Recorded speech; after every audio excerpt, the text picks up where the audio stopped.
Salam sehat semuanya. Berjumpahkah kamu? Tanggal 1 Desember diperingati sebagai Hari AIDS sedunia. Mengapa penting untuk memahami HIV/AIDS? Supaya kita bisa melindungi diri kita dan apabila kita sudah terinfeksi, kita bisa mencegah penularan kepada orang lain. Lalu, apa itu HIV/AIDS?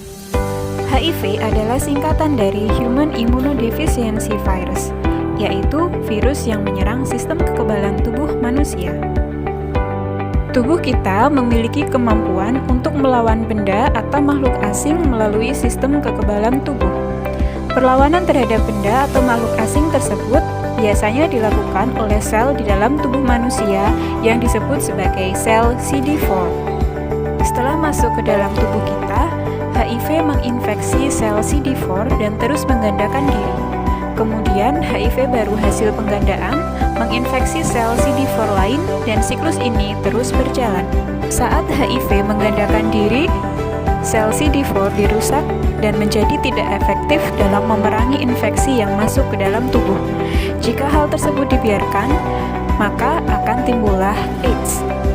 AIDS adalah Acquired Immunodeficiency Syndrome, yakni sekumpulan gejala penyakit yang muncul akibat menurunnya sistem kekebalan tubuh karena infeksi HIV. Orang dengan HIV seringkali dijauhi dan direndahkan. Terdapat stigma tertentu di mana orang yang mengidap HIV sama saja dengan divonis mati. Tetapi, apakah benar demikian? HIV merupakan virus yang dapat menular dari satu orang ke orang lain, tetapi media penularan HIV dapat dikatakan terbatas. HIV hanya menular melalui 4 jenis cairan, yaitu darah, ASI, cairan sperma, dan cairan vagina. HIV bisa menular melalui kegiatan yang melibatkan 4 cairan tersebut.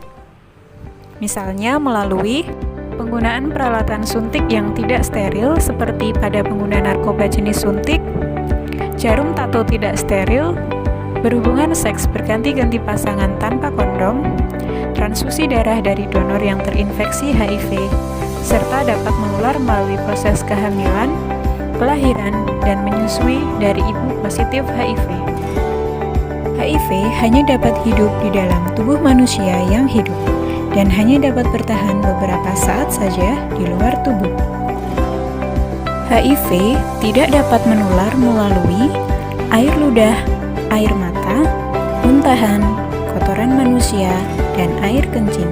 HIV juga tidak ditemukan di dalam keringat.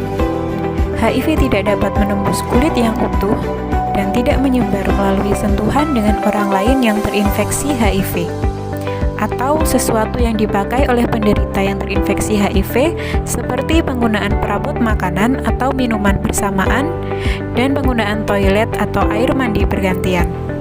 HIV tidak menular melalui gigitan nyamuk atau serangga penghisap darah yang lain.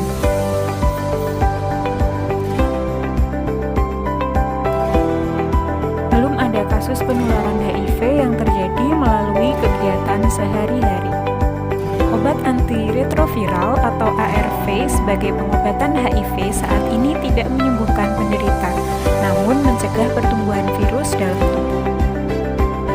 Dengan terkontrolnya jumlah, maka sistem kekebalan tubuh akan terlindungi dan menghindari perkembangan HIV menjadi AIDS. Sejak adanya obat ini, harapan hidup penderita HIV dapat menjadi sama dengan orang normal jika mereka terdiagnosis tepat waktu, serta mengikuti pengobatan dan kontrol teratur.